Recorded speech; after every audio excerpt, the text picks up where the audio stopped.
আওয়ামী লীগকে কি নিষিদ্ধ করা হবে? আওয়ামী লীগকে কি নিষিদ্ধ করা যাবে? আওয়ামী লীগ কি আগামী নির্বাচনে অংশ নিতে পারবে?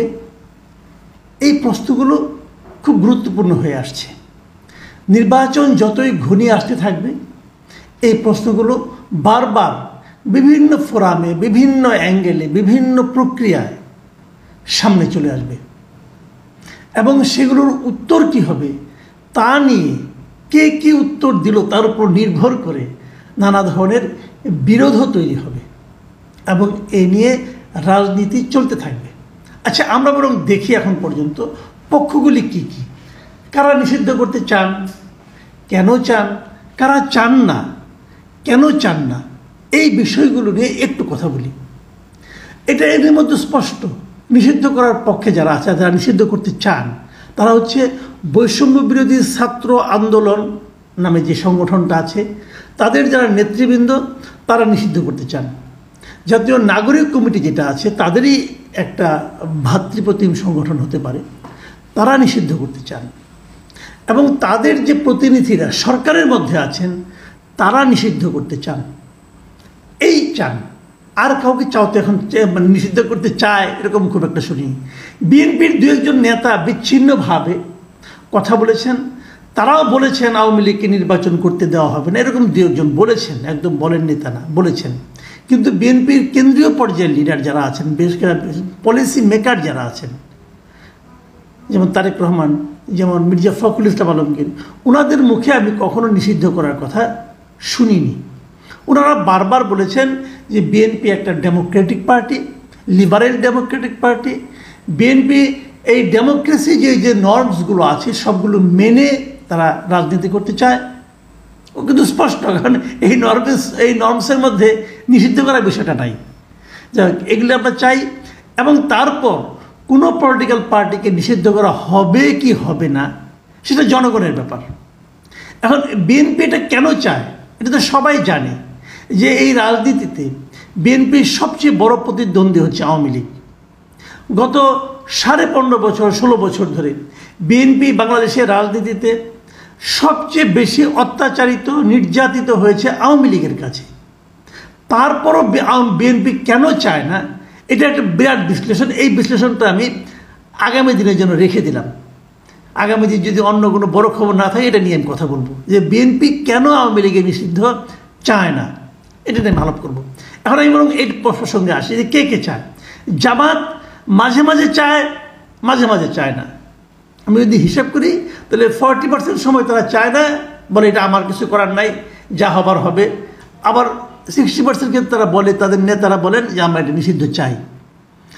আর সরকারের আগেই বললাম যে উপদেষ্টাদের মধ্যে মানে 3 জন উপদেষ্টাকে বলতেই শোনা গেছে তারা আওয়ামী লীগকে নিষিদ্ধ করতে চায়, আওয়ামী লীগ নির্বাচনে অংশ নিতে পারবে না, এই নিয়ে তারা হুঙ্কারও দিয়েছেন। সর্বশেষ দেখলাম সপ্তাহখানেক আগে বিএসএসের কাছে একটা ইন্টারভিউয়ে আসিফ মাহমুদ সজীব ভূঁইয়া স্পষ্ট বলেছেন যে আওয়ামী লীগকে নিষিদ্ধ করার জন্য নানা প্রক্রিয়া সরকার শুরু করে দিয়েছে। এটা কীভাবে শুরু করলো আমি জানি না, কারণ এর আগে কয়েক মাস আগে আমরা প্রফেসর ইউনূসকে শুনেছি, উনি বলেছেন, বিভিন্ন ফোরামে বলেছেন, বিভিন্ন পত্রিকাকে বলেছেন, বিভিন্ন মিডিয়াকে বলেছেন যে কোনো রাজনৈতিক দলকে নিষিদ্ধ করার কোনো ইচ্ছা তাদের নাই। এটা বলেছেন উনি। দ্য হিন্দু, ইন্ডিয়ার যে বিখ্যাত পত্রিকা দ্য হিন্দু, সেখানে উনি বলেছেন যে ওনারা কোনো রাজনৈতিক দলকে নিষিদ্ধ করতে চান না।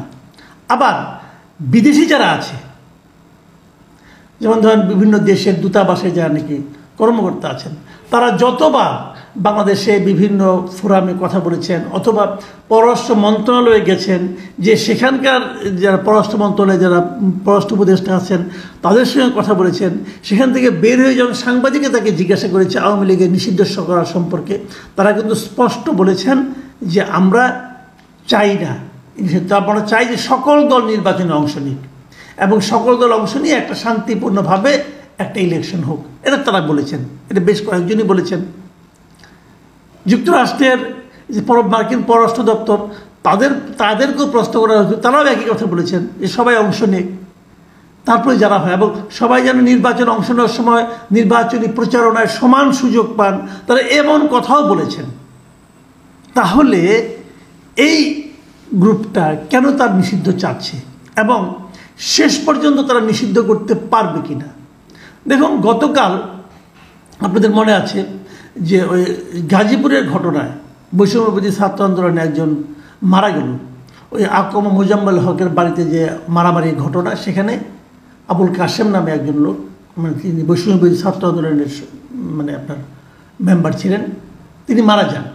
মারা যাওয়ার পর ওনার বুধবার দিন রাতে ওনাকে নিয়ে, ওনার কফিনটা নিয়ে মিছিল হয়, শহীদ মিনার থেকে শাহবাগ পর্যন্ত সেই মিছিলটা আসে, সেখানে তার জানাজা হয় এবং জানাজা হওয়ার আগ মুহূর্তে সেখানে দাঁড়িয়ে কিন্তু এই বৈষম্যবিরোধী ছাত্র আন্দোলন এবং জাতীয় নাগরিক কমিটির নেতারা বক্তব্য দেন এবং সেখানে বক্তব্য দেন হাসনাত আবদুল্লাহ, তারপরে নাগরিক কমিটির আখতার হোসেন, আবার ছাত্র আন্দোলনের আরিফ সোহেল, তারা বক্তব্য দেন এবং তারা সবাই বলেন যে তারা আওয়ামী লীগকে নিষিদ্ধ করেই ছাড়বেন।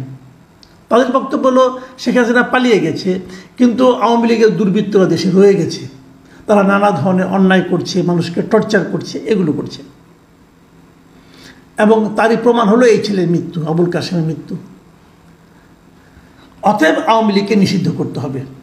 এবং এর বাইরেও বিভিন্ন জায়গায় আমি কয়েকটা দল, যেমন এবি পার্টির লিডারদেরকে আমি বলতে শুনেছি, ওনারাও কিন্তু নিষিদ্ধ চান। তো শেষ পর্যন্ত কি হবে? আমি সর্বশেষ আরেকটা ঘটনা বলি। কালকে জাতিসংঘের পক্ষ থেকে যে তদন্ত প্রতিবেদনটা দেওয়া হয়েছে, অনুসন্ধান প্রতিবেদন দেওয়া হয়েছে, সেখানে তারা কিন্তু স্পষ্ট করে অনেক কথা বলেছে। শেখ হাসিনা কীভাবে অতিরিক্ত বল প্রয়োগ করেছে, শেখ হাসিনা সরাসরি নির্দেশে কীভাবে মানুষকে খুন করা হয়েছে, সেখানে শেখ হাসিনাকে তার মন্ত্রীদের কাউকে সরাসরি গণহত্যার দায়ে অভিযুক্ত করা হয়েছে। ডিটেল ঘটনা কিন্তু সেখানে আছে এবং সেখানে কিন্তু সুপারিশ তারা করেছে এবং সুপারিশে তারা কোনো কোনো দলকে, কোনো আপনার সরকারের প্রতিষ্ঠানকে নিষিদ্ধ করতে বলেছে, এমনও হয়েছে। কোনোগুলিকে কীভাবে জবাবদিহিতার আওতায় আনা যায় সে কথাগুলো তারা বলেছে। কিন্তু পাশাপাশি আরেকটা কথা তারা বলেছে, সেটা কি বলেছে? তারা কোনো রাজনৈতিক দলকে নিষিদ্ধ করার থেকে বিরত থাকতে বলেছে। দেখুন, এই ছাত্রদের দাবির সম্পূর্ণ বিপরীত কথা কিন্তু। এবং সেখানে কি বলা হয়েছে, আমি আপনাদের কোট আনকোট পড়ে শোনাচ্ছি। বলা হয়েছে, রাজনৈতিক দলকে নিষিদ্ধ করা হলে সত্যিকার বহুদলীয় গণতন্ত্রে ফেরার পথ রুদ্ধ হবে। পাশাপাশি বাংলাদেশের বিপুল সংখ্যক ভোটারকে ভোটাধিকার চর্চা থেকে বঞ্চিত করা হবে। দেখুন, এই কথাটা কিন্তু আমি শুরু থেকে অনেকবার বলেছি। আমি বলেছি যে বাংলাদেশে আওয়ামী লীগ যখন আওয়ামী লীগের অনেক সমর্থক আছে এই দেশে, যারা আওয়ামী লীগকে ভোট দেয়, তারা হয়তো আওয়ামী লীগের যারা লুটপাট করে তাদের মতো লুটপাটে জড়িত না, তারা নির্প্রান্তিক পর্যায়ের লোক, সাধারণ কৃষক, তারাও নৌকা মার্কা ভোট দেয়। কিন্তু শেখ হাসিনার অপরাধের জন্য ওই কৃষককে আপনি দায়ী করতে পারেন না, ওই কৃষককে আপনি তার অধিকার থেকে বঞ্চিত করতে পারেন না। বলেছি আমি বহুবার, বলাতে অনেকে আমাকে আওয়ামী লীগের দালাল বলেছে। সরাসরি বলতে পারে না, কারণ একটু চক্ষুলজ্জাও তো আছে। কারণ বিগত সময়ে আওয়ামী লীগ যখন সরকার ছিল, তখন যারা এই দেশে থেকে আওয়ামী লীগের সরকারের কর্মকাণ্ডের বিরোধিতা প্রকাশ্যে করেছে, যদি তাদের একটা লম্বা তালিকা করেন, সেই তালিকার শেষ দিকে হলে কিন্তু আমার নামটা ভাই রাখতে হবে। আমি বলেছি, অনেক রিস্ক নিয়েই বলেছি। কিন্তু সরাসরি দালাল বলতে পারে না, কিন্তু একটু ঘুরিয়ে বলে কি যে তুমি তো আওয়ামী লীগের গোপন দালাল ছিলা বলে। কিন্তু এখন তো এই কথাটা জাতিসংঘের প্রতিবেদনে আসলো, জাতিসংঘের যারা তদন্তকারী দল ছিল তারা বলছে, এখন তারাও কি আওয়ামী লীগের দালাল? এই কথাটা বলেন, তারাও কি আওয়ামী লীগের দালাল? তারা যে চিন্তা থেকে কথাটা বলেছে, সেই একই চিন্তা আমার মধ্যেও আছে। আমি ওই একইভাবে চিন্তা করি যে গণতন্ত্রের মূল বক্তব্য হলো সকলকে তার বক্তব্য নিয়ে জনসাধারণের সামনে আসতে দেওয়া। জনগণ সিদ্ধান্ত নেবে তারা কাকে গ্রহণ করবে, কাকে বর্জন করবে।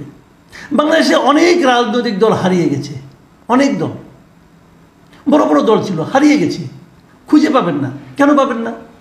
জনগণ প্রত্যাখ্যান করেছে।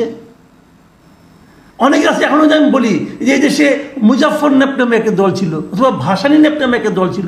অনেকে আজকালকার জগতের ছেলেমেয়েরা হয়তো চিনবেনও না, এটা কোন দল ভাই? জনগণ এই দলকে আর গ্রহণ করেনি। মুসলিমরাই একটা দল ছিল, যার নেতৃত্বে পাকিস্তান হয়েছিল, এত বড় দল হারিয়ে গেছে। তা তাকে কেউ নিষিদ্ধ করছে না, কেউ করেনি, হারিয়ে গেছে। জনগণ তাকে আর চায় না। সেভাবেই হারিয়ে যাবে যদি জনগণ না চায়। কিন্তু জনগণকে আপনি চাইতে দিবেন না, বলবেন যে আমি যা চাই তুমিও তাই চাও, তা তো হয় না রে ভাই। এই যে বিষয়টা জনগণকে বলা যে তুমি তোমার মতো চাইতে পারবে না, আমি যা চাইবো তুমি সেটা চাইবা, যেটা নাকি গত 1 জানুয়ারি 2024-এর 7ই জানুয়ারির যে নির্বাচনটা হয়েছিল, আওয়ামী লীগ কী করেছিল? আমরা বলেছিলাম যে আমি আর দামি নির্বাচন হচ্ছে। সেটার ব্যাপারে জাতিসংঘ কী বলেছিল, ইউরোপীয় ইউনিয়ন কী বলেছিল মনে আছে আপনাদের? বলেছিল যে ভোটারদের জন্য ভোট দেওয়ার জন্য পর্যাপ্ত সংখ্যক বিকল্প ছিল না। আমি বহুবার বলেছিলাম বড় লম্বা ব্যালট পেপার, কিন্তু আপনি যেখানেই সিল দিবেন ওইটাই আওয়ামী লীগ। যদি বিএনপির কেউ এখানে সিল মারতে যায় তার জন্য কোনো জায়গা নেই। এই একই কথাই এখনো হবে যদি আপনি আওয়ামী লীগ ইলেকশন করতে না দেন। তো তাহলে এদের যে বক্তব্যটা, এই বক্তব্যটা কিন্তু এই কথাটাই বলছি যে যদি এটা মানে কেবলমাত্র বহুদলীয় গণতন্ত্রে ফেরার পথ রুদ্ধ হবে না, সেই সঙ্গে কী হবে, বাংলাদেশের বিপুল সংখ্যক ভোটারকে ভোটাধিকার চর্চা করা থেকে বঞ্চিত করা হবে।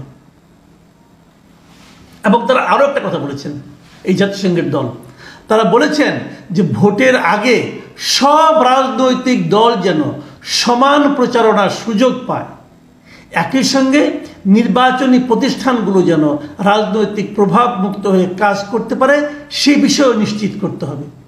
সকলকে সমান সুযোগ দিবেন?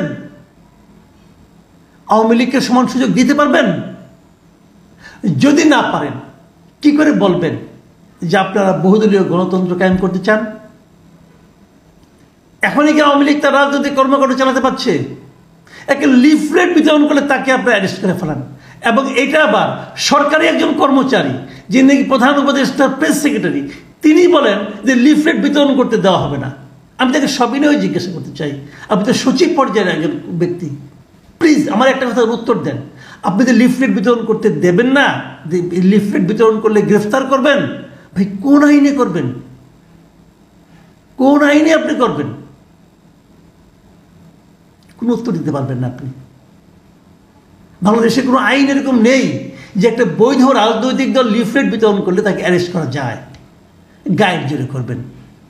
গায়ের জোরকে আর যাই বলে, গণতন্ত্র বলে না। প্রিয় দর্শক, আমি আর এই বিষয়ে আর বেশি কিছু বলতে চাই না। আপনারা ভালো থাকবেন, আবার কথা হবে। আল্লাহ হাফেজ।